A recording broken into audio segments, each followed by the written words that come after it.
యెషయా గ్రంథం 62వ అధ్యాయం 3వ వచనం చదవండి.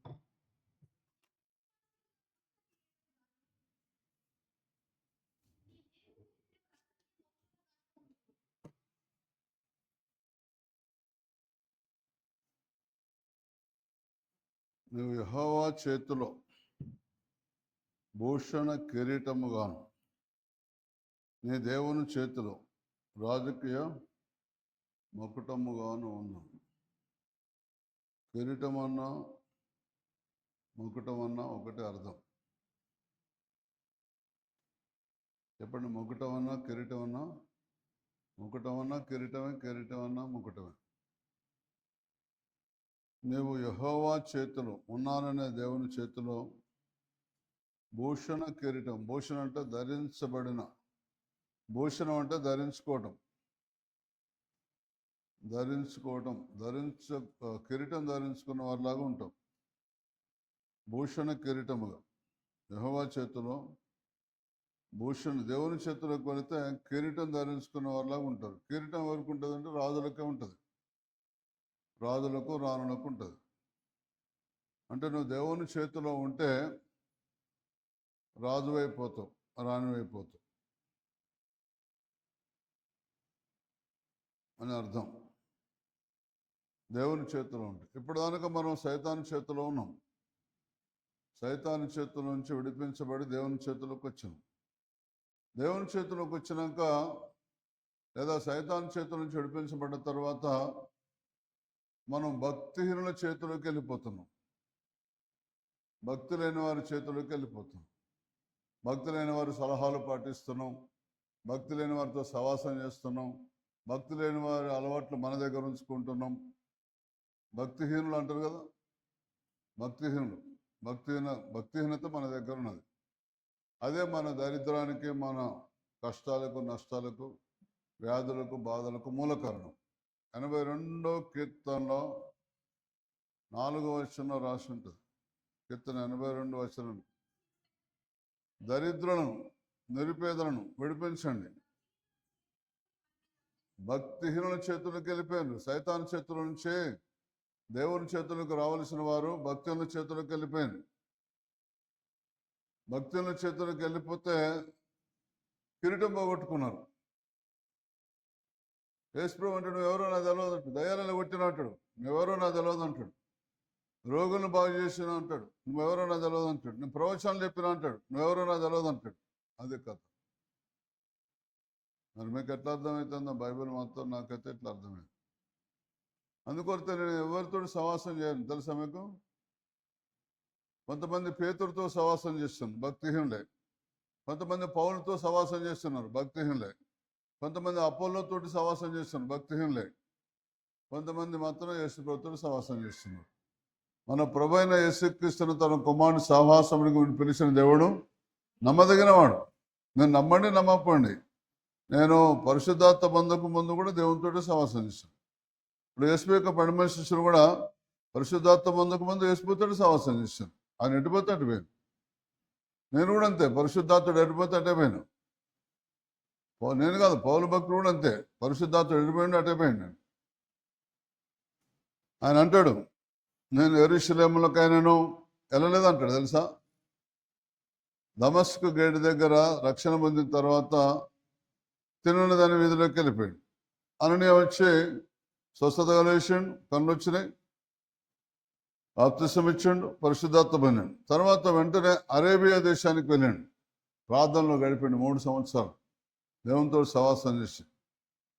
నాకు యేసుక్రీస్తు బయలుపరచడం వలననే ఇది నాకు లభించింది, కానీ నాకు ఎవరు బోధించలేదు. గలతీ 1:12 చదవండి. గలతీ 1:12, గలతీ 1:12.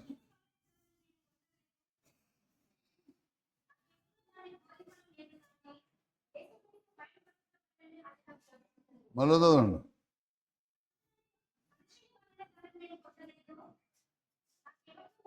మనుష్యుని వలన నేను దానిని పొందలేదు. ఏంటిది? దేవుని జ్ఞానం అంతా మనుషుల దగ్గర నుంచి నేర్చుకోలే ఆయన. మనుష్యుని వలన దాన్ని పొందలేదు, ఎవడు నాకు దాన్ని బోధింపలేదు, కానీ యేసుక్రీస్తు బయలుపరచడం మూలంగానే అది నాకు లభించింది అంటాడు. మరి ఇప్పుడు యేసు ఎడిపోయింది, మరి లేడా? నిన్న నేడు ఏకరీతిగా ఉన్నాడు, దేవుడు నీకు తోడే ఉండను కాక అయ్యగారు అంటాడు.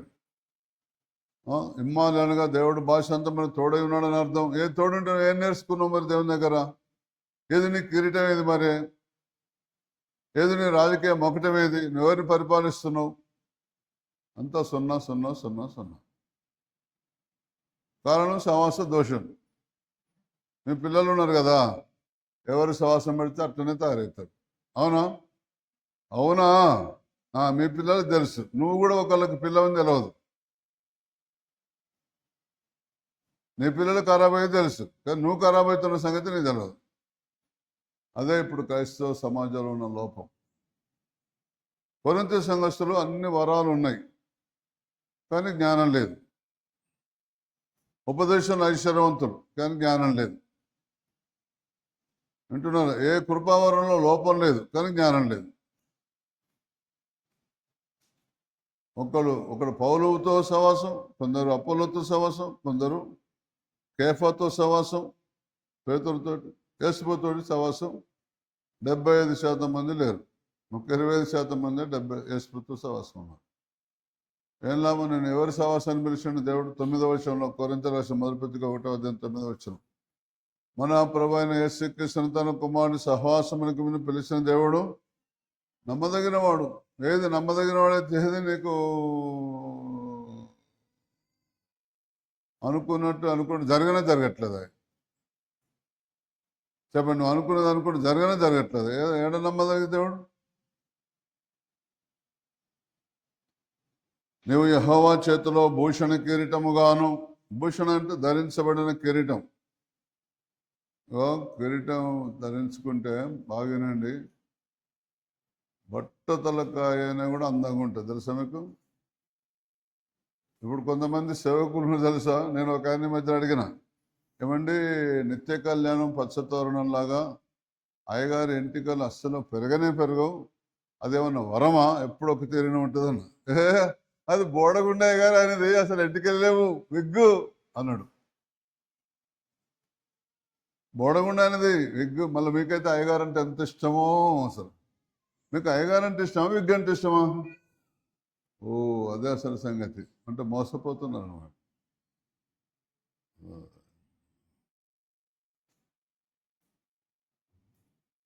ఇలా పొద్దున ఒక మాట వచ్చింది, మీకు ఎవరు వినిపించుకోలేదు కదా? మీరు మహా బిజీ కదా, వినిపించుకోరు.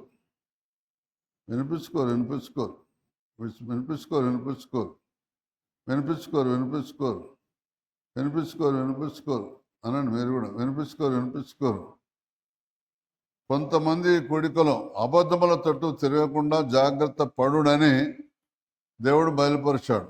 మోసపోయే మార్గం నుండి వివేకంగా నడుచుకోవాలని బయలుపరిచాడు. మోసపోయే మార్గం నుంచి, వింటున్నారా, వివేకంగా నడుచుకోవాలని దేవుడు బయలుపరిచాడు. మీ ఇష్టం. హల్లెలూయా. మంచిది, మీరు చాలా మంచివాళ్ళు కనుక జాగ్రత్తగా వినండి. నువ్వు యెహోవా చేతిలో భూషణ కిరీటముగాను, నీ దేవుని చేతిలో రాజకీయ మొకటముగాను ఉండవు. వింటున్నారా? మొకటం. 12వ కీర్తనలో 4వ వచనంలో సామెతలు 12:4 రాసింది.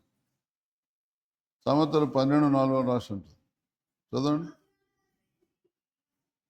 యోగ్యురాలు తన పెనిమిటికి కిరీటము, సిగ్గు తెచ్చినది వాని ఎముకలకు కొళ్ళు. ఎముకలు కుళ్ళిపోయిన అనుకో, బలం ఉంటుంది ఆ మనిషికి, నడవగలడు ఎక్కడికన్నా. ఇప్పుడు సువార్త ఎందుకు జరగట్లేదు భారతదేశంలో? సరైన సువార్త అంటే సిగ్గు తెచ్చే భార్యలాగా. దేవుడు మన భర్త, మనం భార్యలం. సిగ్గు తెచ్చే భార్య తలంచుకొని స్థితి, పెండభూషణులు. సువార్త చెప్పే వాళ్ళ మీద పెండదలేను. యేసుప్రభు ఏం చేయలేకపోతున్నాడు. సువార్త చెప్పే వాళ్ళు మెడకాయ కోసి దర్వాజ కట్టాను. యేసుప్రభు ఏం చేయలేకపోతున్నాడు. సిగ్గు తెచ్చేది ఉంటేంది, పోతుంది. నాకు అంత చెడ్డ పేరు తీసుకొచ్చేది ఉంటేంది, పోతుంది అనుకుంటున్నాను. సిగ్గు తెచ్చే భార్య ఉంటేంది లేకపోతే అది పోయిందా మంచిదైంది, అది ఉన్నంతసేపు ఏం అట్లా అన్నమాట. చదవండి, యోగ్యురాలు తన పెనిమిటికి కిరీటంలాగా ఉండాలి, మనం యోగ్యమైన భార్యలాగా ఉండాలి. ఎముకలకు కుళ్ళు కలిగేసేట్టు ఉండకూడదు. యెహోషువరోసు రాజు భార్య ఆయనకు చెడ్డ పేరు తెచ్చింది. ఎంబటి ఆమెను క్యాన్సిల్ చేసి ప్రకటన చేశాను. ఎస్తేర్ సెలెక్ట్ అయింది ఆ స్థానానికి. ఎస్తేర్ అదస సెలెక్ట్ అయింది, దానికి యోగ్యురాలుగా ఎంచబడ్డది. మైనారిటీ గ్రూపుల నుంచి యోగ్యురాలుగా దేశానికి రాణిగా ఎన్నికైంది. కారణం ఏంటిది? ఆమె హేగే నిర్ణయించిన, చెప్పండి, హేగే నిర్ణయించిన అలంకరణ తప్ప మరేమీ కోరుకోలేదు. ఆమె పరిశుద్ధాత్ముడిచ్చే అలంకరణ చాలు మనకు, వేరే అలంకరణ ఏమద్దు. సుందరమైన అవయములకు ఎక్కువైన సౌందర్యం అక్కర్లేదు. దేవుడు అన్నీ సుందరంగానే పుట్టించాడు. ముక్కు, మూతి, కన్ను, చెవు నల్లగున్న అందంగా ఉంటారు తెలుసా? వాణిశ్రీ తెలుసా మీకు? నల్లగా ఉంటుంది. ఏం సూపర్ యాక్టర్ అంటే చెప్పడానికి లేదు తెలుసా? వాణిశ్రీ అంతా సూపర్ అసలు తెలుసా? మళ్ళీ ఆ రోజున అందరినీ కొట్టిపడేసింది ఒక దెబ్బకే. అలయలుగా దేవుని చేతిలోకి వచ్చాం, భూషణ కిరీటంలాగా ఉండాలి. దేవుని చేతిలోకి వచ్చినాం, రాజకీయ మకటంలాగా ఉండాలి. లేలుగా మా దగ్గరకు వచ్చి సర్పంచులు, ఎమ్మెల్యేలు, అయ్యగా నాకు పలానా పార్టీ వాళ్ళు సీటు ఇస్తున్నారు. ఒక పాస్టర్ వచ్చాడు, మీరు చెప్తే నేను నిలబడతాను. మేము ప్రార్థనిస్తే అది ఒక వ్యభిచారం లాంటిది. రాజకీయం అంటే నువ్వు ఒక పరిశుద్ధుడు, సేవకుడు, దేవుని రక్తం చేత కడగబడ్డావు. అసలు పిచ్చి ఆలోచన రానియకు, ఇంకోసారి ఇట్లా అడగకు, అసలు మానే అన్న. అమ్మటే మానుకున్నాడు. మానుకుంటే ఏమైంది తెలుసా? వాళ్ళ పార్టీ అట్టర్ ఫెయిల్ అయిపోయింది మొత్తం. వాళ్ళ పార్టీ మొత్తం ఎగిరిపోయింది. అసలు దెబ్బతిని పెద్ద వాళ్ళు మొత్తం అయ్యగారు నువ్వు చెప్పినట్టు ఆగిందని ఏమైందని ఉన్న పరువంతా పోతుంది తెలుసా? లేయా నీవు యెహోవా చేతిలో భూషణ కిరీటముగాను, నీ దేవుని చేతిలో రాజకీయ మొకుటముగాను ఉందము. లేయా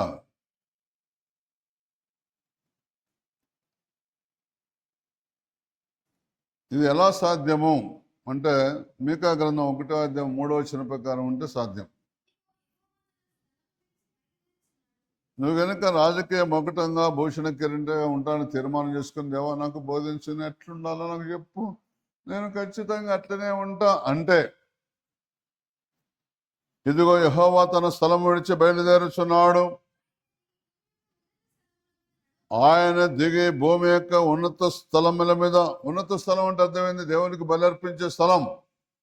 గిబియోను ముఖ్యమైన ఉన్నత స్థలమైనను రాజు అక్కడికి వెళ్ళి 1000 దహన బలులు అర్పించను అని రాసినది సొలొమోను విషయంలో 3వ అధ్యాయం 4వ వచనం.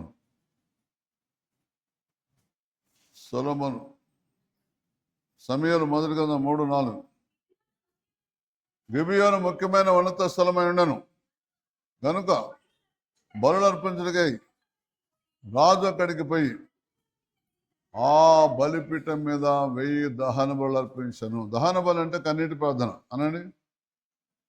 దహన బలి అనగా కన్నీటి ప్రార్థన. మీరు కనుక కన్నీటి ప్రార్థన చేస్తే దేవుడు మీ దగ్గరికి వస్తారట.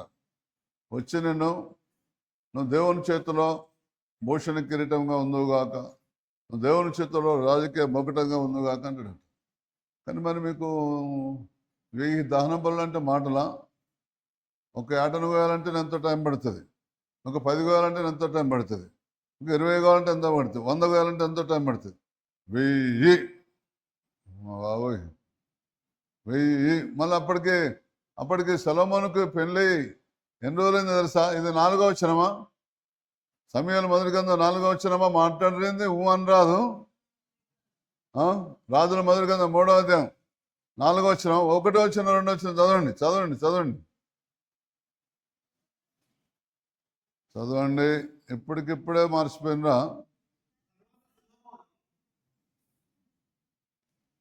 ఏందో కరెంటు పోయిందా? కరెంటు పోయినట్టుందిగా. తర్వాత సొలొమోను ఐగుప్తు రాజైన ఫరో కుమార్తెను పెళ్లి చేసుకొని అల్లుడైపోయింది. 1వ వచనం 2వ వచనం అల్లుడైపోయింది. 4వ వచనంలో 1000 దానబలు అర్పించాడు. 1000 దాన్ని నన్ను విడిచిపెట్టి ఏం పెళ్ళి ఏం చేసుకున్నాడు? ఇసంటుడు పెళ్లి చేసుకోవాలి. ఎప్పుడు ప్రార్థన ప్రార్థన ప్రార్థన ప్రార్థన ప్రార్థన పాడుగాను. వాడు పండుకొనియాడు అనండి. ఏమవుతుంది? నిద్రపోనియాడు అనండి. ఏం ప్రార్థన ఏం అసంటుడి పెళ్లి చేసుకుంటే వీనికి అసలు దేవుని పిచ్చి పెట్టింది. డాడీ నాకు పిచ్చో నుంచి పెళ్లి చేసినావు, ఎప్పుడు ప్రార్థన అంటాడు అనండి. ఏమవుతుంది? అందుకొరకే మేము ప్రార్థన చేయము అనండి. ఏమవుతుంది? ఒక మేసంటే ఒక అమ్మంటది, భార్య పాపం కన్నీటితోటి దేవుని ఆత్మహత్య ప్రార్థనిస్తాడు. నీకు ఏముంటుందని నువ్వు ఎవడు తెచ్చిందని అట్లా ఎడుతున్నావు నువ్వు? నేను చావలేదు, ఎందుకు అట్లా ఎడుతాను? అది ఏడిపోయింది అని గద్దించే భర్తలు ఉన్నారు తెలుసా? భార్యని ఇక భర్త అట్లా చేస్తే భార్యలు అంటే ఉన్నారు తెలుసా అంటే ఆయన ప్రార్థన చేసుకుంటే గదిలోకి వెళ్ళి ఇంకో గదిలో పండుకుంటున్నాడు తెలుసా నీకు? తెలుసా అంటే ఏం మాట్లాడింది?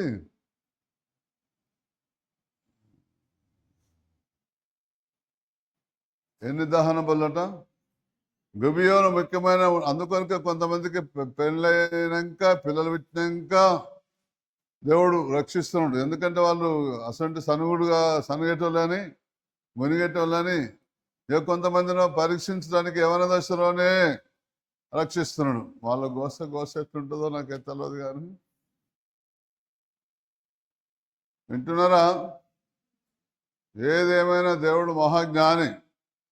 దేవుడిచ్చిన సమయంలో కనుక నువ్వు దేవుని వైపు తిరిగితే సొలొమోను లాగా ఇప్పుడు చూడండి, 1వ వచనం 2వ వచనంలో పెళ్ళయింది. అవునా? 4వ వచనంలోనే 1000 దహన బలులు అర్పించంట. ఆ రాత్రి నుంచి వరం ఇచ్చిండు దేవుడు.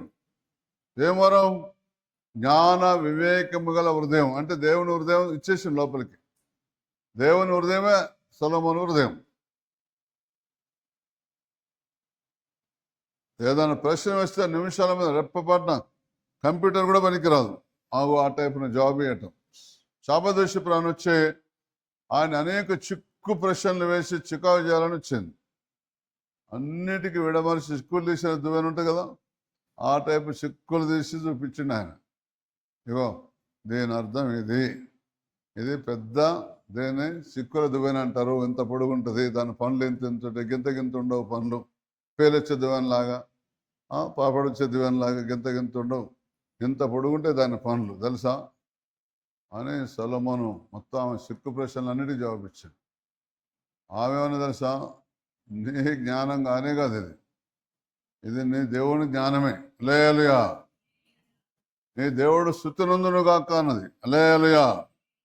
తన ప్రజలను పరిపాలించడానికి దేవుడు ఇంత జ్ఞానంతో నింపిండు. నీ దేవుడు స్తుతినందును గాక అన్నది. మనకు జ్ఞానం ఇచ్చేది మన కొరకు కాదు, రాజకీయ మొకటంగా ఉండటం కొరకు. చెప్పండి, దేని కొరకు? రాజకీయ మొకటంగా ఉండటం కొరకు. ఈ మధ్యన ఒక బాబు సర్పంచ్ నిలబడే బాబు వచ్చి ప్రార్థన చేయమన్నాడు. ఎవరైనా ప్రార్థన చేయమంటాడు. నేను గెలిపిస్తా, కానీ నా వాక్య ప్రకారం ఉంటానంటే. ఏ వాక్యం అంటే, అప్పుడు ఒక అమ్మగారు ఫోన్ చేసి తీసుకున్న వాక్యం తీసుకుంటే ఏమనిచ్చిండో తెలుసా దేవుడు?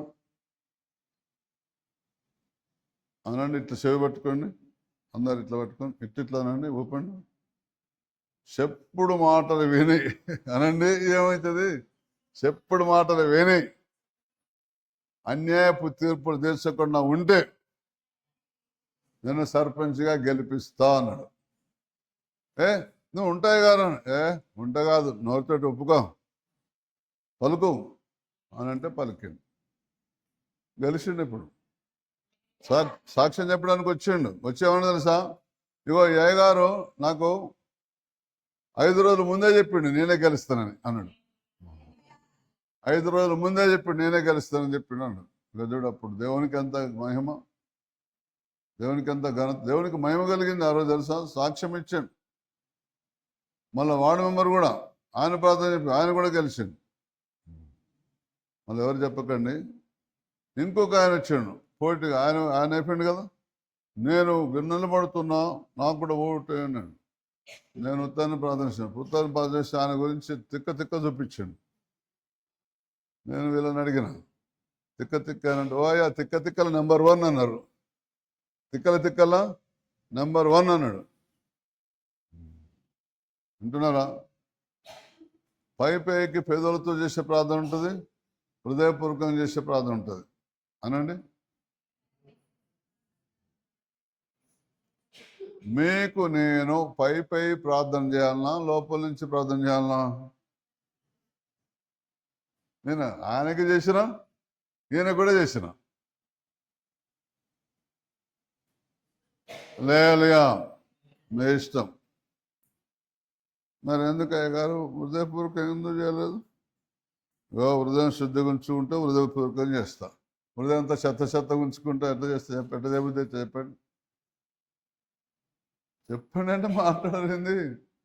ఉదయం అంతా చెత్త ఉంచుకుంటే ఎట్లా చెబుతే అవుతుంది? ఇదిగో యెహోవా తన స్థలం విడిచి బయలుదేరుచున్నాడు. దేవుడు పక్షపాత. నువ్వు ఉన్నత స్థలంలోనికి రా, దేవుడిని దగ్గరకు వస్తాడు.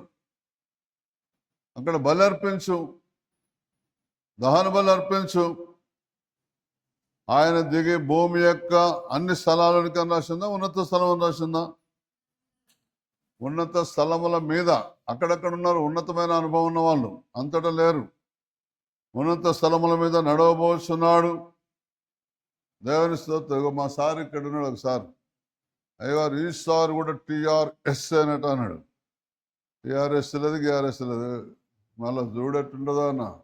ఏంది, ఒక అయ్యగారు ప్రవచనం చెప్పిండు మొట్టమొదటిసారి, రెండోసారి కూడా చెప్పిండు, మూడోసారి కూడా చెప్పిండు అన్నాడు. అడుగు ఇక్కడే ఉన్నాడు. నేను రెండోసారి మూడోసారి ఇక్కడ కుదరదు, నా దగ్గర కుదరదు. పోడే కూర్చి దిగుడే.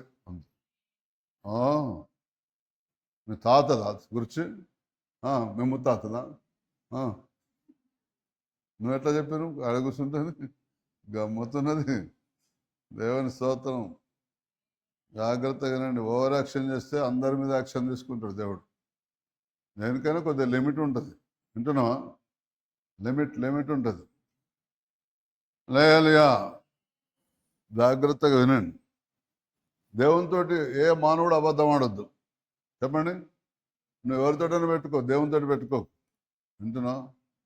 నువ్వు ఎవరితోటైనా పెట్టుకుంటే గెలుస్తావు. ఆ రాళ్లతోటి రప్పలతోటి పెట్టుకుంటే గెలుస్తావు. ఇక్కడ దేవుని దగ్గర గెలవదు. లేయా, వింటున్నావా? ఇదిగో యెహోవా తన స్థలం విడిచి బయలుదేరుచున్నాడు, దిగి భూమి యొక్క ఉన్నత స్థలం నడవబోతున్నాడు. నీ దగ్గరకు వస్తాడు. రావాలన్నా వద్దా? ఎందుకో తెలుసా? నిన్ను రాజకీయ మోకటంగా చేయటానికి. ఎందుకో తెలుసా? నిన్ను ఆయన చేతిలో భూషణ కిరీటంగా చేయడానికి రాబోతాడు. లేయా, కిరీటం అంటే ఉత్త బంగారం ఉంటుందా? దాన్ని వజ్రాలు ఉంటాయా? వజ్రాలు కూడా ఉంటాయి. కిరీటం వజ్రాలు అంటే రేట్ ఎక్కువ ఉంటుందా? బంగారం అంతే ఉంటుందా? రేట్ ఎక్కువ ఉంటుందట తెలుసా? గింతంతే ఉంటుంది. ₹1 కోటి కూడా ఉంటుంది తెలుసా? దాని ధర ఇక దీనంతే ఉంటుంది. ₹1 కోటి కూడా ఉంటుంది తెలుసా? దీనంత బంగారం ₹1 కోటి ఉంటుందా? ఇంత బంగారం ఉంటుందా? ఉండదు. లేయా, జాగ్రత్తగా వినండి. ఇప్పుడు ఉంటుందేమో, ధరలు పెరిగినాయిగా, $1,00,000 ఇప్పుడు ఉంటుందేమో, ఒకప్పుడైతే లేదు. లేయా, దేవుడు ఎవరైతే భూషణ కిరీటంగా, ఎవరైతే రాజకీయ మొకటంగా ఉండాలనుకుంటున్నారో మీరు ఉన్నతమైన అనుభవం కలిగి ఉండాలి. మత్తయి, మార్కు, లూకా, యోహాను. యోహాను భక్తుడు దేవుని సన్నిధిలో ఉన్నతమైన అనుభవం కలిగి ఉన్నాడు. ఆయన రాసినంతగా పరిశుద్ధాత్మ నడిపింపు లేదా పరిశుద్ధాత్మ గురించి కానీ ఇంకే భక్తుడు అంతగా రాయలేదు. యేసు రొమ్మును ఆనుకున్న భక్తుడు అని రాసింది, ఆయన గురించి చెప్పబడుతుంది. యోహాను భక్తుని గురించి ప్రకటన గ్రంథం రాసింది ఆయనే. 3వ పత్రిక, 2వ పత్రిక, 1వ పత్రిక, యోహాను రాసిన పత్రికలు ఆ 3, అదొకటి 4, తర్వాత యోహాను సువార్త 5 పుస్తకాలు రాశాను. ఎవరయ్యా అంటే ఈయన యేసు శిష్యులలో ఒక శిష్యుడు, 12 మందిలో ఒకడు. తర్వాత మత్తయి కూడా ఒకడు, వాళ్ళిద్దరే. ఇక మిగతా లూకా కాదు, లూకా పౌలు భక్తుందారా. మార్కు కాదు, మార్కు పౌలు భక్తుందారా, పౌలు బర్నబాల ద్వారా. తర్వాత పౌలు భక్తుడు సపరేట్. అందరూ దేవుని భక్తులే, కానీ వాళ్ళ వాళ్ళ సమయాలు సందర్భాలు వేరు. కానీ యేసుదేవుడు ఉన్నప్పుడు ఎట్లా నేర్చుకున్నారో, యేసు లేనప్పుడు ఆత్మరూపిగా ఉన్నాడు కాబట్టి ఆత్మతో సవాసం చేసిండు కాబట్టి అన్నీ నేర్చుకున్నారు. మనం కూడా ఆత్మతో సవాసం చేస్తే అన్నీ నేర్పిస్తాడు. హల్లెలూయా. కనుక అశ్రద్ధ చేయకండి. దేవుని దగ్గర నేర్చుకున్న భక్తుల దగ్గరైనా నేర్చుకోవాలి, లేకపోతే దేవుని దగ్గరైనా నేర్చుకోవాలి. రెండే బాగుపడే విషయాలు క్రైస్తవ మార్గం. నువ్వన్నా డైరెక్ట్ అన్ని దేవుని దగ్గర నేర్చుకో, లేకపోతే దేవుని దగ్గర నేర్చుకున్న రుచిన సత్యాన్ని వర్ధిల్లుగా వాళ్ళ దగ్గర నేర్చుకో.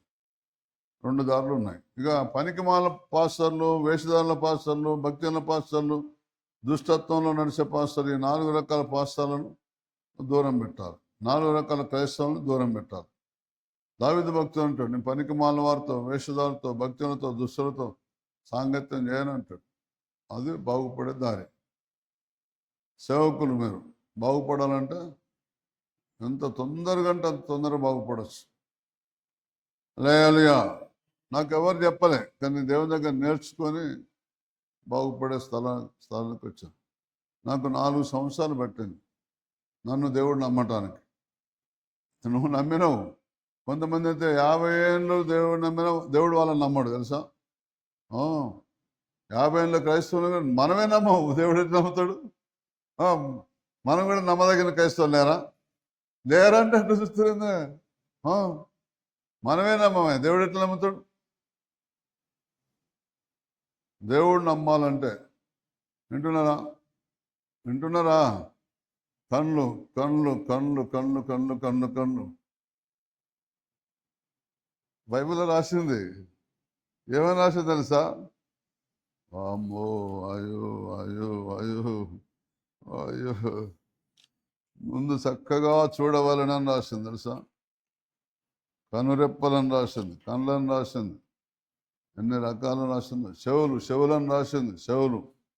నాలుకలను రాసింది, గొంతని రాసింది, తలంపులను రాసింది, ఆలోచన రాసింది, దుష్టుల ఆలోచనను రాసింది. నా తలంపులు మీ తలంపులు వంటివి కావని రాసినది. ఇవన్నీ దేవుని వాక్య ప్రకారం ఉండాలి. మన అవయవాలన్నీ దేవుని వాక్య ప్రకారం ఉండాలి. తలకాయ, శిరస్సు ఆయన. నీ శిరస్సు పనిచేయదు నువ్వు బాగుపడాలంటే. ఆయన నీకు శిరస్సుగా ఉండాలి. నీ క్రియలు, నీ హస్తకార్యాలు అన్నీ దేవుని చిత్త ప్రకారం. నీ అవయవాలని నీతికి సాధనాలుగా అప్పగించాలి. ఈజీగా బాగుపడతాం. అవయవాలన్నీ నీతికి సాధనలు. నీ కళ్ళు దర్శనం చూసే కన్నులాగా ఉండాలి. నీ చెవులు దేవుని వాక్యమైన చెవులాగా ఉండాలి. నీ హృదయం దేవుని వాక్యంతో నింపబడ్డ హృదయంలాగా ఉండాలి. నీ పెదవులు నీకు ఆదాయం తీసుకొచ్చేట్టు ఉండాలి అనండి. పెదవుల ఆదాయం అని రాసింది. ఇప్పుడు వకీలు ఉన్నాడు, పెదవులతోటి ఆదాయం. వకీలుకి పెదవులు కోసేద్దాం, ఆదాయం ఉంటుందా? ఉండదు. ఎట్లా వాదిస్తాడు? బాబు అంటే ఎవరికి అర్థమవుతుంది? ఎవరికి అర్థం కాదు. మనకు ఎంత మంచి మాటలు ఇచ్చి ఆదరించండి, ఓదార్చండి, ధైర్యపరచండి, బలపరచండి, ప్రేమగా మాట్లాడండి, ఎరుషంతో ప్రేమ యుద్ధకాలం సమాప్తం, దోషం తీర్చబడింది, ఇట్లా ధైర్యం చెప్పండి అని అంటే, ఒకదాని కొరకు పెదవులు కలిగిస్తే ఒకదాని కొరకు పాడతాం. మీ ఇష్టం. హల్లెలూయా.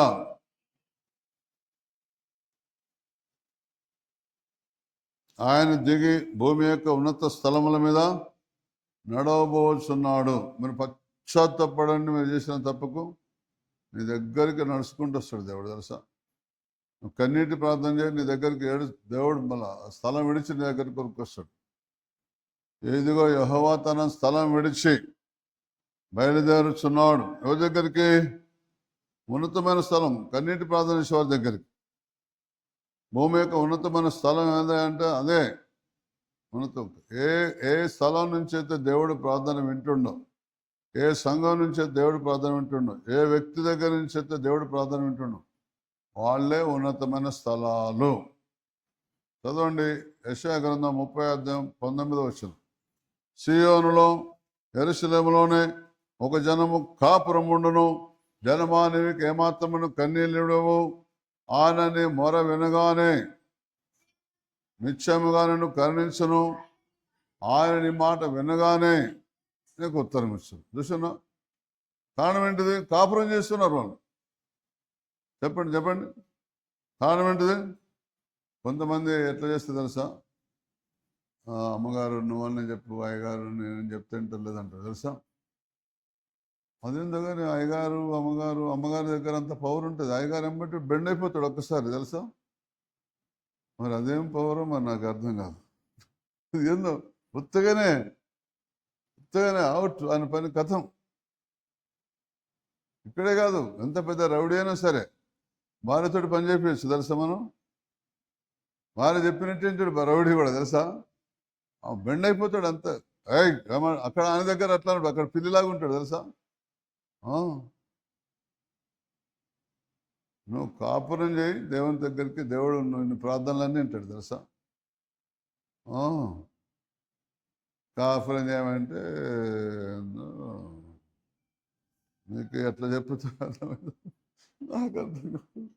ఎట్లా చెప్తే అర్థమవుతుంది నీకు? అసలు ఎట్లా చెప్తే అర్థమవుతుంది? కొట్టి బరక తీసుకొని వేసి చెప్పాలన్నా మరి. ఇగో బైబిల్ ఏం రాసిందో చెప్పనా అంటే ఎవరు మాట్లాడటం లేదు. ప్రసంగి గ్రంథం 5వ అధ్యాయం 1-2 చదవండి. నీవు దేవుని మందిరమునకు పోవునప్పుడు నీ ప్రవర్తన జాగ్రత్తగా చూసుకొను. బుద్ధిహీనులు అర్పించినట్లుగా బలి అర్పించుట కంటే సమీపించి ఆలకించుట శ్రేష్టం. వారు తెలియకయే దుర్మార్గపు పనులు చేదురు. హల్లెలూయా. ఇప్పుడు తెలిసా తెలియకనా? అయ్యో చెప్పుతే ఏమవుతుంది? తెలుసా తెలియకనా? నేను బాగానండి, అందరు అనండి, మనము తెలియకుండానే సాతానుతో కాపురం చేసి అనేక పిల్లల్ని కంటిమి. మనకు తెలియదు, సాతానుతో కాపురం చేస్తున్నాం, పిల్లల్ని కంటున్నాం. వాడు ఒక్క మాట విన్నాడు, నా మాట అంటారు. అనగానే ఎప్పుడన్నా కారణం ఓ సైతానా అంటాం అప్పుడప్పుడు. కొంతమంది కోపం వచ్చి, విన్నారా మీరు ఎప్పుడన్నా? విన్నారా అంటే ఎందుకు? సైతాన్ని పుట్టిండు, మరి ఏం చేద్దాం? సైతాన్ని పుట్టిండు. చెప్పండి. ఇంకా ఈ మాటలు కాకుండా బాప్తిస్మా ఇచ్చానంత గుండుగుత్త తీసుకుని ఒక్కసారి సర్ప సంతానం అన్నాడు. ఒక్కసారి ఏందరా సర్ప సంతానం అంటావు అని ఒక్కళ్ళ నేను ఒక్కచి అడిగినవారా? అడిగినా అంటే అడగలే. ఏం మాట్లాడుతున్నావు? సర్ప సంతానం, పాముకు పుట్టినాము మేము అన్నారు ఎవరన్నా ఒక్కరు. అనే ధైర్యం లేదు, ఎందుకంటే శకలు అయ్యాయి కాబట్టి ధైర్యం లేదు.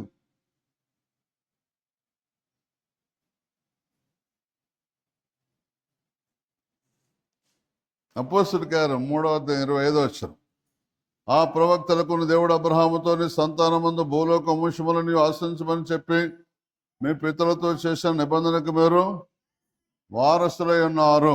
నిజంగా మీరే చెప్పండి, నిజంగా వాళ్ళు కనుక అందరూ క్రైస్తవులందరూ కన్నీటితో ప్రార్థించేవారైతే, దేవునితో కాపురం చేసేవారైతే, నిజంగా వారు దేవుని చేతిలో భూషణ కిరీటంగా ఉన్నవారైతే, నిజంగా దేవుని చేతిలో రాజకీయ మకుటంగా ఉన్నవారైతే అపోస్తలుల కార్యం 3:25 ఎప్పుడు నెరవేరవలసి ఉండే. భూలోక వంశములన్నీ ఆశించబడాల్సి ఉండే. ఇప్పుడు భూలోక వంశాలను ఆశించబడ్డా లేవు.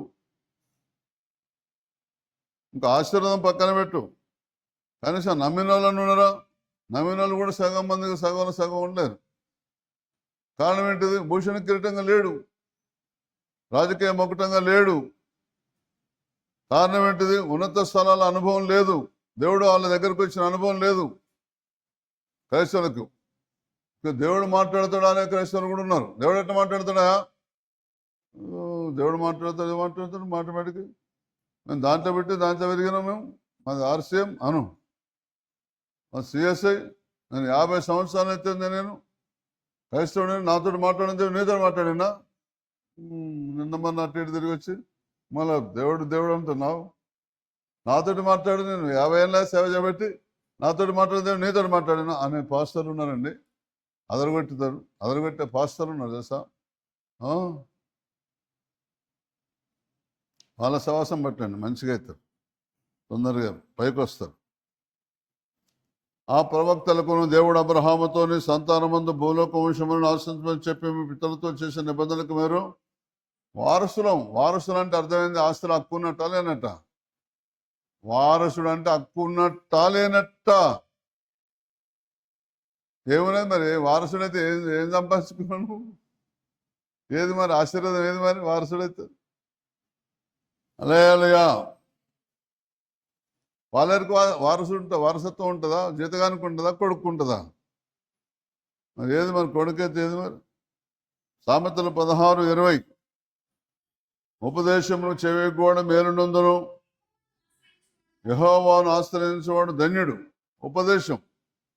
ఉపదేశానికి చెవిగల. ఉపదేశం అంటే దిద్దుబాటు. అమ్మా ఇట్లా కాదు ఇట్లా అంటే ఒప్పుకోవాలి. నీకు ధన్యత లభిస్తుంది, అప్పుడే మేలు కలుగుతుంది నీకు, అప్పుడే. యెహోవాను ఆశ్రయించేవాడు ధన్యుడు. ప్రతి దానికి దేవుని దగ్గరికి వెళ్ళాలండి. మనుషుల దగ్గరికి పనిచేయండి, లోకం దగ్గరికి పనిచేయండి, దేవుని దగ్గరికి పోండి. ప్రతి దానికి దేవుని దగ్గరికి పోవాలి. దేవుడు ఎక్కడ? బెల్లంపల్లినా, కన్నపురం, తప్పుదన. ఎక్కడ యేసయ్య అంటే అక్కడే ఉంటాడు. శేనకాడైతే శేనకానే ఉంటాడు, తోటకాడైతే తోటకానే ఉంటాడు, బస్సులు అయితే బస్సులోనే ఉంటాడు, రైలు అయితే రైలులోనే ఉంటాడు, విమానం అయితే విమానం ఉంటాడు, ఫంక్షన్లు అయితే ఫంక్షన్లోనే ఉంటాడు. ఇంకా మీకు తెలియదు, నేను అనుభవించేది చెప్పాలంటే బాత్రూంలో అయితే బాత్రూంలో ఉంటాడు తెలుసా. అంతా తిక్కబుట్టిస్తారు మళ్ళీ పైనుంచి. అరే నేను విడువడు ఎడబాయడంటే మళ్ళా అర్థం కాదా? విడుస్తాడు ఎడబాస్తాడా? నేను ఎడబాస్తాడా దేవుడు అసలు? బాత్రూంలోకి రాడు, భయం అవుతుంది ఆయనకు. ఎంత చెప్పితే అర్థమైతే మీకు అసలు? అమాయకుల్లాగా బొమ్మ స్తంభించిపోయింది. వేరే గమ్మతున్నది. నేను స్నానం చేస్తుంటే ఇట్లా కన్ను కనబడ్డది. కన్ను, ఓ నాయనా ఏంటిది? నా సేవ చేయి, కొద్దిగా స్నానం చేయని. ఎన్ని దర్శనాలు తెలుసా? కన్ను మూస్తే దర్శనం, కన్ను తెస్తే దర్శనమే. మనిషి కన్నే అచ్చం ఇక్కడ వచ్చి నిలబడదు అంతే. బైబిల్లో రాసింది, ఆయన కన్ను దృష్టి లోకమంతా సంచరిస్తుంది. ఆయన భయభక్తులు గలవారిని బలపరచడానికి ఆయన కన్ను దృష్టి తన యథార్థ హృదయం కలిగి ఎవరైతే భూమి మీద భక్తి మార్గంలోకి వస్తున్న వాళ్ళని బలపరచడానికి యెహోవా కన్ను దృష్టి లోకమంతా సంచరిస్తుంది తెలుసా. 2-3 రోజులకే లోబడి సువార్తకు వచ్చాను.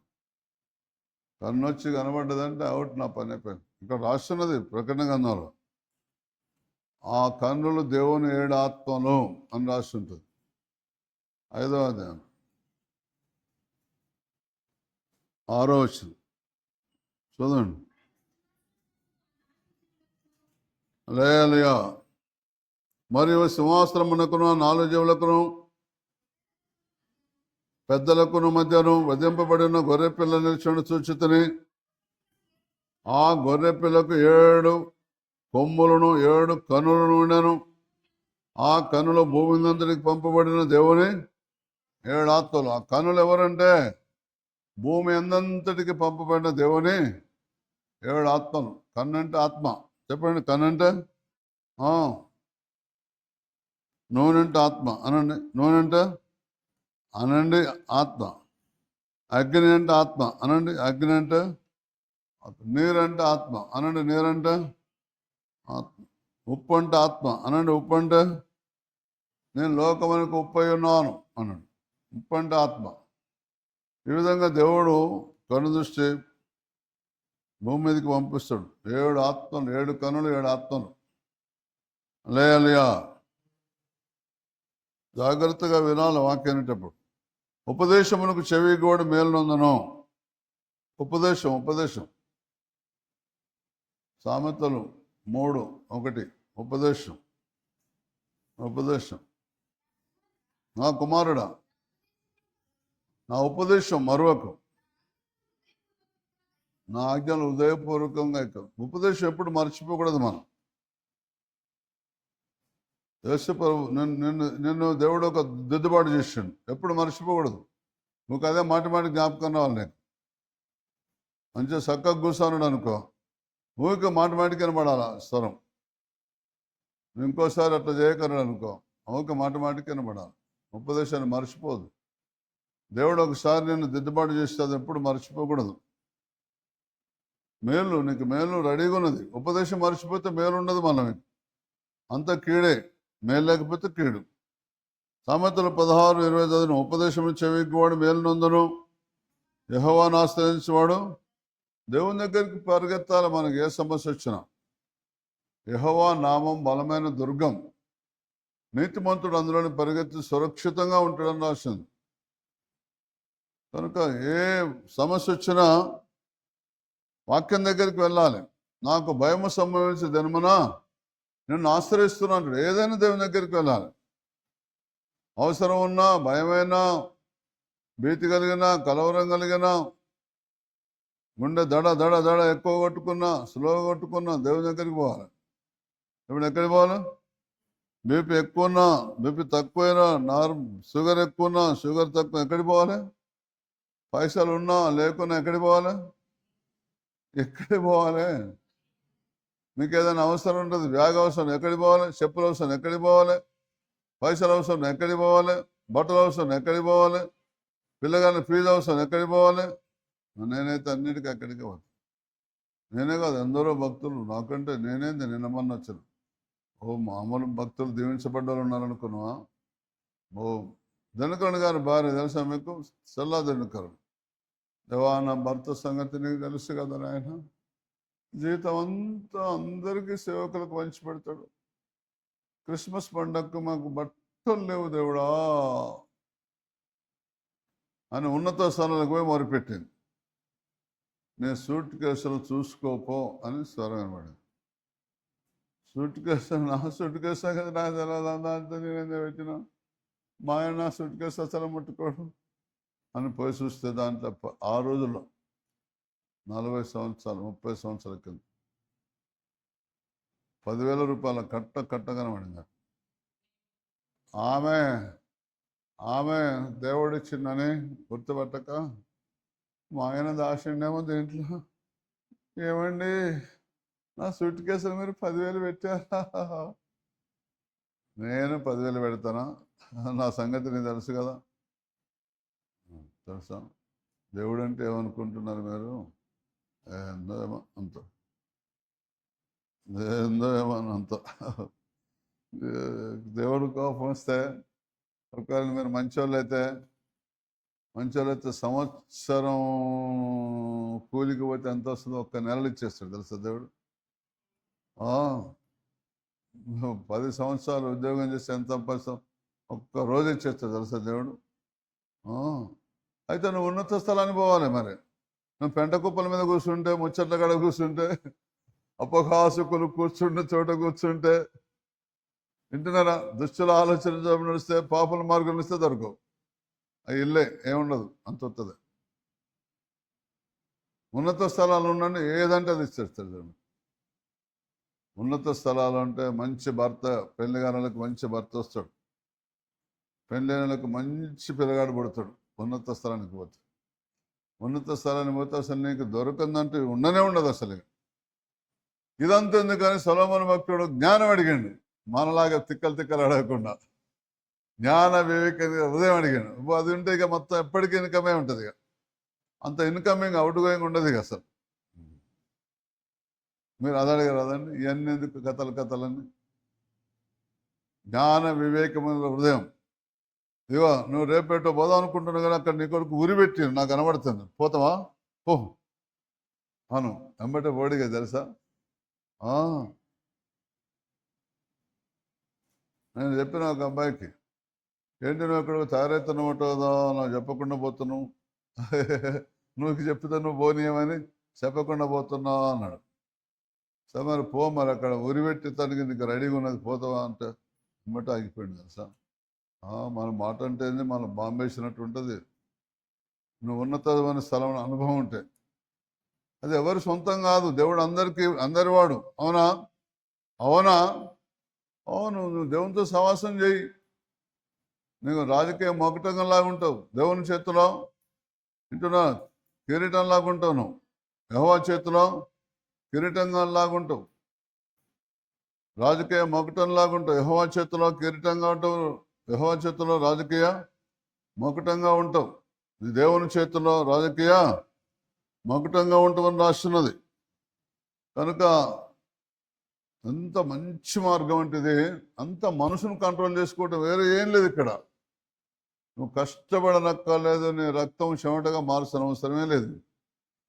ఇంకా రోజులకు పెరుగుతో లాభైతే తెలుసా నీకు? ఏం పైన పాట అంత ఇన్కమింగ్ అయినా, అవుట్ గోయింగ్ లేనే లేదా? ఇంకేం కావాలంటే అది తెలుసా. వాళ్ళ మీ ద్వారా ఇంకా అనేక మందికి మేలవుతుంది. ఈ మార్గం దేవుడు బోధించిన సేవకులు గారండి, నా భక్తులు గారండి అంటే, పెళ్లి చేసుకొని సొలొమోను రాజు పెళ్లి చేసుకొని 1వ వచనం 2వ వచనం పెళ్లి, 4వ వచనం ప్రార్థన. తెలుసా, వచనం అంటే ఒక వారాన్ని పట్టవచ్చు, నెల పట్టవచ్చు, 2 నెలలు పట్టవచ్చు. ఒక వచనానికి వచనం తేడా అనుకో. మరి ఎవరైనా పెళ్ళి అయితే అసలు తీరుతుంది? అసలు గుడికి వస్తారా, బైబిల్ చదువుతారా, ప్రార్థన చేస్తారా? అట్లా చూస్తురేంది? చెప్తే ఏమైతుంది?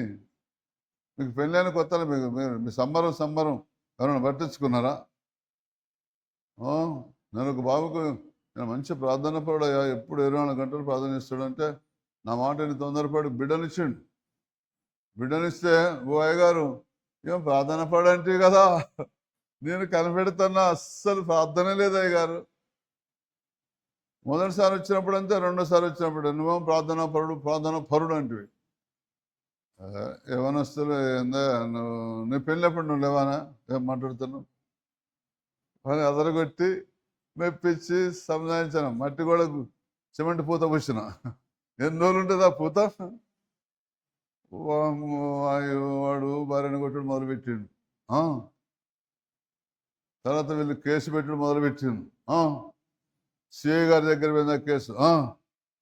ఏమయ్యా, నీ సంఘంలో ఒక్కడన్నా బుద్ధిమంతులు లేడా, పెళ్లి చేసిన లేరా, నా దగ్గర తీసుకొచ్చిన కేసు, ముందు ఈ కేసు మీ పాస్టర్ దగ్గర తీసుకోవా, ఆయనతోటి కాకపోతే నా దగ్గర తీసుకురా అన్నాడు.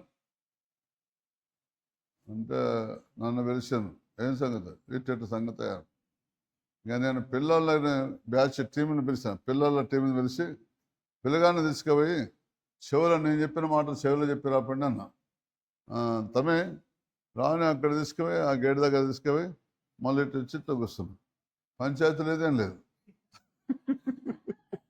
వాళ్ళ పని నుంచి ఇప్పటిదాకా మంచిగా చూసుకుంటాను భార్యను. ఏం చెప్పినావు అయ్య గారు? నువ్వు చెప్పను, అట్లా చెప్పండి. అమ్మో భలే ఉన్నారు, మొత్తానికి నా దగ్గర నుంచి మొత్తం లాగాలని చూస్తున్నారు. నేను అసలు ఉన్నత స్థలానికి పోండి, మీకే దేవుడు ఆలోచనిస్తాడు. అన్ని కేసులు ఒక్క తిరిగి ఉండవు. నేను చెప్పింది ఇంకొక పనిచేయదు. వింటున్నారా? ఎక్కడిదక్కడ పనిచేసేట్టు చేస్తాను, అప్పటికప్పుడే జవాబు ఇస్తాడు దేవుడు. వింటున్నారా? హల్లెలూయా. ఉపదేశాన్ని చెవియొగ్గండి. మీకు ఎంత శక్తి, ఎంత బలం కావాలో అంత ఇస్తాడు. లూకాసు వార్త 10వ అధ్యాయం 19వ వచనం. ఇగో ఉపదేశానికి చెవియొగ్గితే. ఆ యూట్యూబ్లో కొంతమంది తిక్కల పాస్టర్లు దైవం ఎక్కడుంది, దైవం ఎట్టబోతుంది, రోగులు ఎట్ట బాగుతారు, టచ్ అంటే కింద ఎట్ట పడతారు. నేను ప్రతి ప్రసంగంలో ఇదే వాడతాయి. వాళ్ళు ఎవరైనా వింటే వాళ్ళు మారాలి. అసలే లేహ వాళ్ళని సపోర్ట్ చేసే వాళ్ళు కూడా మారాలి. నీవు ఉపదేశానికి చెవులు ఇవ్వవు, దేవుని ఆశ్రయించవు, మనుషులను ఆశ్రయిస్తావు, ఉపదేశాన్ని పక్కన పెడతావు. మన దైవం ఎట్టబోతుంది. పాములు ఎట్ట దొక్కుతారు, పాములు ఎట్ట పట్టుకుంటారు, తేలను ఎట్ట పట్టుకుంటారు. శత్రు బలం మీద మనకి ఎందుకు శత్రు అయినా మనకెందుకుంటుంది అధికారం? ఇది తిక్కలు మాటలు. అరే నువ్వు సేవకుడవు, సేవకుల కూడిక ఇది. నువ్వు వాక్యాన్ని నమ్మవు. ఎవరు నమ్ముతావు మరి?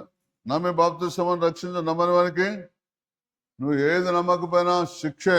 వాక్యంలో పరిశుద్ధాత్మ ద్వారా బోధించబడిన ఏ బోధ ఎవరు చేసినా నీకు దాన్ని తోసివేస్తే శిక్ష రెడీ.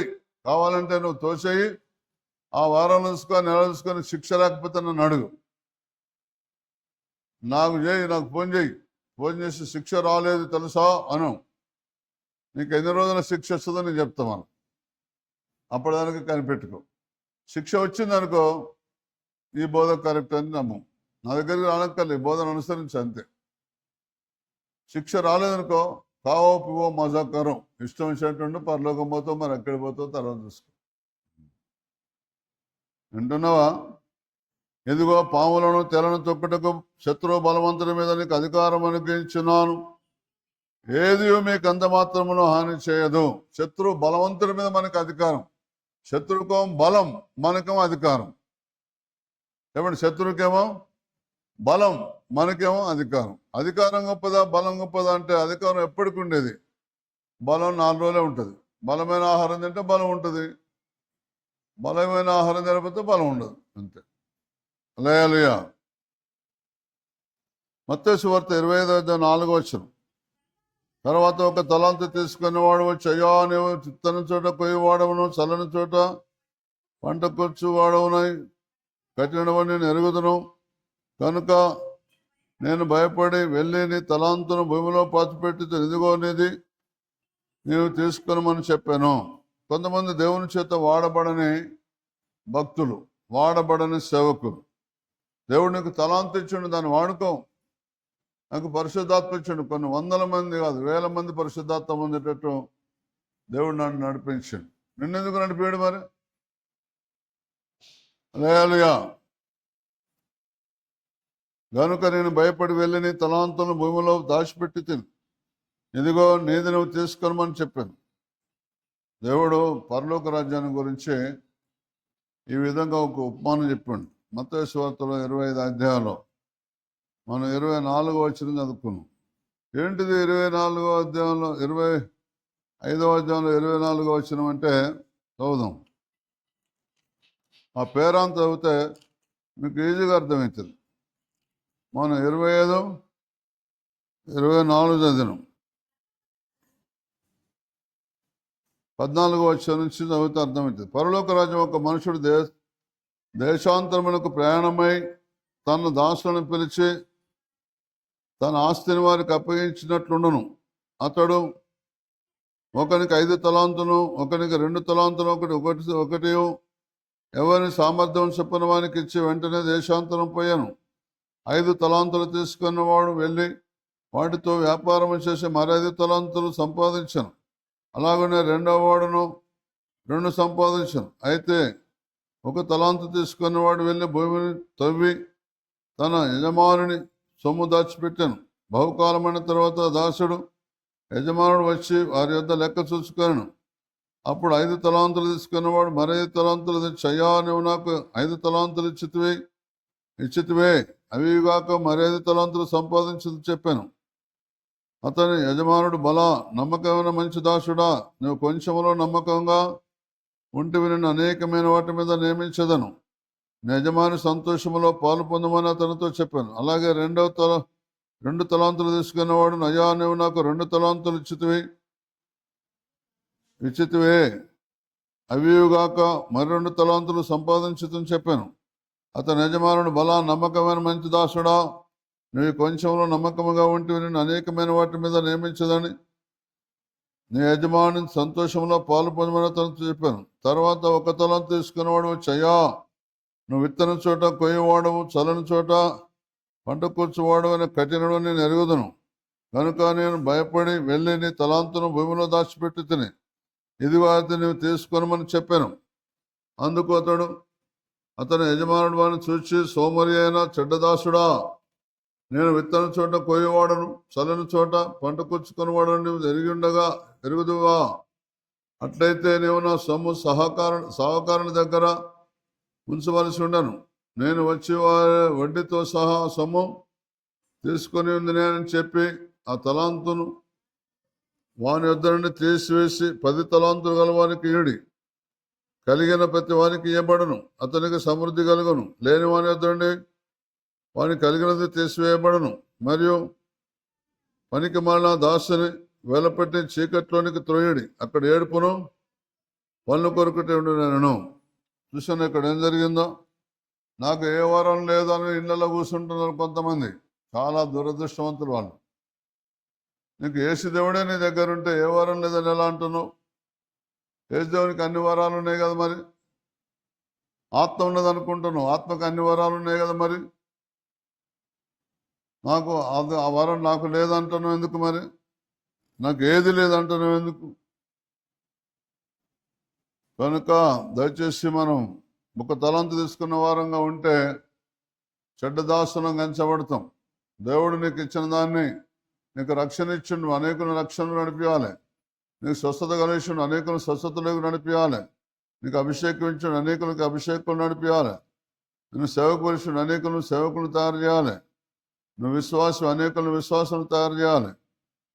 నా దగ్గర ఏ వరం లేదు అనకండి. కొరింథీయులకు రాసిన 2వ పత్రిక 1వ అధ్యాయం 19వ వచనం, మా చేత అనగా నా చేతను, సిల్వాను చేతను, తిమోతి చేతను మీలో ప్రకటింపబడిన దేవుని కుమారుడు యేసుక్రీస్తు అవునని చెప్పి కాదనబడని ఉండలేదు, కానీ ఆయన అవునని వాడునై ఉన్నాడు. మనం ఏదంటే అది అవునే కానీ కాదనేది ఉండదు దేవుని దగ్గర.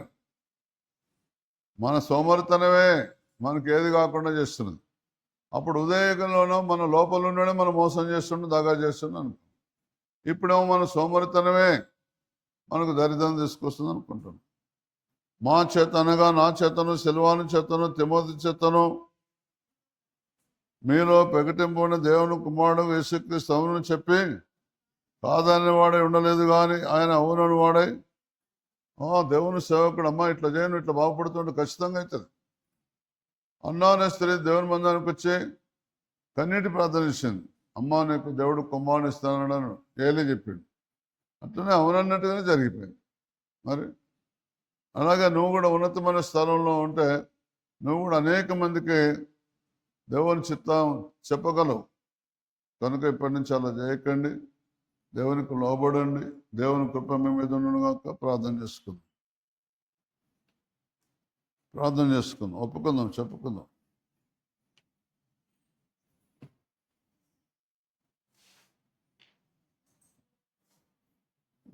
కానండి ప్రార్థన చేయండి, అశ్రద్ధ చేయకండి.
కిరీటం. మేము దేవుని చేతిలో రాజకీయ మొకటం. అసలు చేయకండి, దేవుని కృప నీ మీద ఉన్నది. నువ్వు రాజకీయ మొకటానివి. అవును అవును అవును.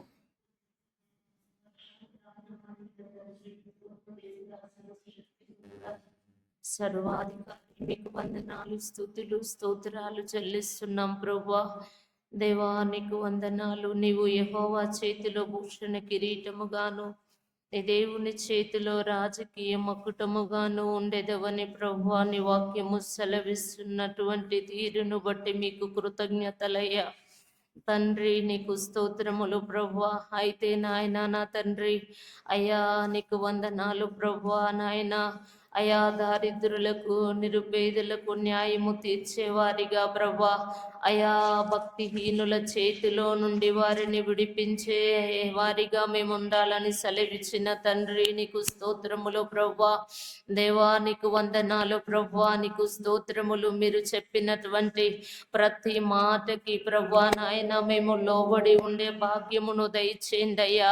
అయ్యా సొలొమోను భక్తుడైతే ఏ విధముగా నాయన నా తండ్రి మీ సన్నిధిని ఆశ్రయించాడో ప్రభువా, గిబియోను ముఖ్యమైన ఉన్నత స్థలమని ఎరిగి ప్రభువా తండ్రి ఏటేట నాయన అయా స్థలమున ప్రభువా చేరి 1000 దహన బలులు అర్పించాడో ప్రభా. ఆ రీతిగా నా తండ్రి నీకు వందనాలు ప్రభువా. మేము కన్నీటి ప్రార్థన చేయనట్లుగా ప్రభా అయా మా నోటిని అభిషేకించండి అయ్యా. నా తండ్రి నీకు స్తోత్రములు ప్రభా. అయ్యా నా తండ్రి నాయన నీకు వందనాలు ప్రభా. అయ్యా నీ కను దృష్టి మా మీద ఉంచండి అయ్యా. నీకు వందనాలు ప్రభా. అయ్యా నీకు స్తోత్రములు. మేము మొరపెట్టినప్పుడు మా ప్రార్థన వింటానన్నారు ప్రభా. అయ్యా నీకు వందనాలేసయ్యా. నిశ్చయముగా మమ్మల్ని కరుణిస్తానన్నారు ప్రభా. అయ్యా నీకు స్తోత్రములు చెల్లిస్తున్నాం, కృప చూపించండి ప్రభా. ఇదిగో నాయన నా తండ్రి నీకు వందనాలు. ఏ విషయంలో కూడా ప్రభా అయ్యా మీకు వ్యతిరేకంగా ఉండకుండా ప్రభా తండ్రి నీకు స్తోత్రములు ప్రభా. నీ ఉపదేశానికి మేము చెవి యొగ్గే భాగ్యమును దయచేయండి ప్రభా. అయ్యా నీకు స్తోత్రములు తండ్రి నాయన. అయ్యా నీ యందు నాయన నీ మార్గములో నడిచినప్పుడు మాకు ధన్యత లభిస్తుంది అన్నావు ప్రభా. అతి కృప చేత మమ్మల్ని నడిపించండి దేవా. నీకు స్తోత్రములు ప్రభా. అయా భూలోక వంశములన్నీ కూడా ప్రభా ఆశీర్వదింపబడతాయి అంటున్నావు ప్రభా. దేవా నీకు స్తోత్రములు చెల్లిస్తున్నాము నాయన. అయ్యా మీ సన్నిధిని ఆశ్రయిస్తున్నాం ప్రభా. ఇది ఒక సేవకుడైతే సేవకుడిని తయారు చేయాలంటున్నావు ప్రభా. అయ్యా ఒక విశ్వాసి అయితే విశ్వాసిని రక్షించాలంటున్నావు ప్రభా. అయ్యా నా తండ్రి నీకు వందనాలు ప్రభా. అయ్యా రబాల రాతర కమాతుడబా కబారబాల రబా కబా షబార కందరల రబా. దేవా స్తోత్రములు ప్రభా. ఇదిగో పాములను ఎత్తిపట్టేటువంటి ప్రభా, తేళ్లను ఎత్తిపట్టేటువంటి అభిషేకము మా మీద నాయన నా తండ్రి. అయ్యా మీరు దిగి రానివ్వండి ప్రభా. నీ మాటకు లోబడుతుండగా ప్రభా అయ్యా మీ సన్నిధిని ఆశ్రయిస్తుండగా ప్రభా, సాగిల పడుతుండగా ప్రభా ఇప్పుడే ప్రభా తరబా శబా దేవా నా కమరణ ధర కమ తుడల రకమ కందరల రబా. నీ శక్తితో నీ బలముతో నింపండి ప్రభా. అయ్యా కొలత లేని ఆత్మతో నింపండి ప్రభా. ఇదిగో యెహోవా తన స్థలమును విడిచి బయలుదేరుచున్నాడని ప్రభా. ఆయన దిగి భూమి యొక్క ఉన్నత స్థలముల మీద నడవబోచున్నాడని ప్రభా నీ వాక్యము సెలవిస్తుండగా ప్రభా. అవును ప్రభా, ఉన్నతమైనటువంటి అనుభవాలు ప్రభా. అయ్యా మీరు నాయన నా తండ్రి అయ్యా ఏర్పరచుకున్న నీ దాసునిలో నుండి మాకు మీరు బోధిస్తున్నందుకు వందనాలు ప్రభా. అయితే మేము చెవి యొగ్గి వినే భాగ్యమును దయచేయండి ప్రభా. అయ్యా నా తండ్రి నాయన ధన్యులం అనిపించుకోవడానికి ప్రభా మీరిచ్చిన తలాంతును కాపాడుకునే భాగ్యము దయచేయండి ప్రభా. బలా నమ్మకమైన దాసుడా అనిపించుకునేటువంటి భాగ్యమును దయచేయండి ప్రభా. తండ్రి నీకు స్తోత్రములు ప్రభా. అయ్యా మీ చేత ప్రభా అయ్యా మేము చెడ్డ దాసులు అనిపించుకోవద్దయ్యా. అందుకు పరిశుద్ధపరచండి అయ్యా, అందుకు పవిత్రపరచండి అయ్యా. ఇదిగో తరబా కమా సమార కల రబా. తండ్రి నీకు స్తోత్రములు నాయన. మా కన్నులు ప్రభా పరిశుద్ధపరచండి అయ్యా, మా నోటిని పరిశుద్ధపరచండి అయ్యా, మా నడవడి ప్రవర్తన ప్రభా, మా హృదయ ఆలోచనలు నీ దృష్టికి అంగీకారముగా ఉండునుగాక ప్రభువా. ఇప్పుడే నీ సన్నిధిని ఆశ్రయిస్తున్నామయ్యా దేవా. స్తోత్రమయ్యా. నామా తురబాల రబా ఆరు ఖమ శకందరల రబా సబా తండ్రి నీకు స్తోత్రాలు చెల్లిస్తున్నాం. మీరే సహాయం చెయ్యండి. మీ దాసులను ప్రభువా మీరెక్కల నీడలో భద్రపరచండి ప్రభువా. తండ్రి నీకు వందనాలేసయ్యా, నీకు స్తోత్రములు చెల్లిస్తున్నాం. ఈ దిన పరిచర్య అంతటిలో ప్రభువా మీ దాసుని మీరు నిలబెట్టుకొని నాయన మాట్లాడిన ప్రతి మాటను బట్టి కృతజ్ఞతలు తండ్రి. ఇంకనూ ప్రభువా నాయన దీర్ఘాయువుతో నింపి పరిచర్య అంతటిలో మీరు తోడుగా ఉండండి ప్రభువా. ప్రయాణమంతటిలో తోడుగా ఉండండి ప్రభా. ఆటంకాలు తొలగించమని ప్రార్థిస్తున్నాం. దేవానికి స్తోత్రములు ప్రభా. ఇదిగో నాయన మార్చి 3, 4, 5 తారీఖు ఉన్న మీటింగ్లలో మీ సన్నిధి ఉంచండి. మీ నామానికి మహిమ తెచ్చుకోండి ప్రభా. ఆ 3 దినములు నీ ప్రజలకు ఆశీర్వాదకరముగా నీకు మహిమకరముగా ఆ యొక్క సభలు జరుగునట్లుగా సహాయం చేయమని యేసయ్య నామములో అడిగి వేడుకొని ప్రార్థిస్తున్నాము తండ్రి.